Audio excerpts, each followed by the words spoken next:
שלום ותודה שהצטרפתם אלינו לעוד תוכנית של המדריך היומי. והיום בתוכניתנו, אורחת שתלמד אותנו אחת ולתמיד איך להכין את הסנדוויץ' המושלם ליום לימודים באוניברסיטה.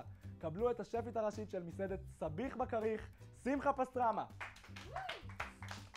שמחה יקירתי, מה שלומך? בסדר, מה שלומך אופיר? אני מצוין. אז יום לימודים ארוך לפנינו, אני רעב, ואני לא רוצה לשחוט את האשראי שלי על הקפיטריה. איך אני מתמודד עם הבעיה הזאת? פתרון פשוט, סנדוויץ'.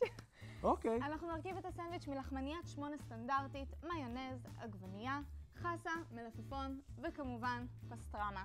הכנתי מראש לחמנייה חצויה לאורכה ששמתי על צידה התחתון מיונז. זה משנה איזה צד מרוח המיונז? לא משנה איזה צד, אבל חשוב מאוד סדר המרכיבים. ולפי מה הוא נקבע?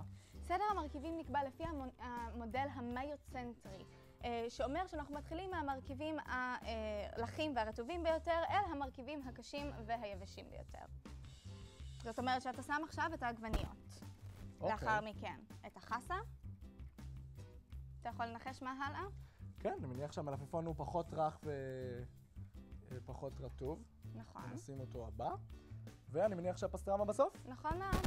עכשיו, יש לי איזושהי בעיה שתמיד מטרידה אותי. אני תמיד אוכל סנדוויצ'ים כאלה, ובביס הראשון הפסטרמה עפה לי החוצה, ונגמר, אני עם סנדוויץ' צמחוני.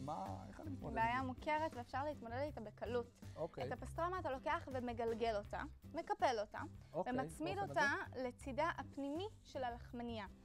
מה שאנחנו קוראים ציר הלחמנייה. אוקיי, אז אני מבין שאפשר לארוז ולשים בתיק. נכון, אני ממליצה להשתמש בנייר ניילון נצמד, אבל בהחלט אפשר לשים את זה בנייר ולהשתמש בשקית. תודה רבה שמחה יקירתי, עזרת לי מאוד, בתיאבון. עכשיו אני לא אהיה רעב. ותודה לכם שהצטרפתם אלינו לעוד תוכנית, נתראה בתוכנית הבאה.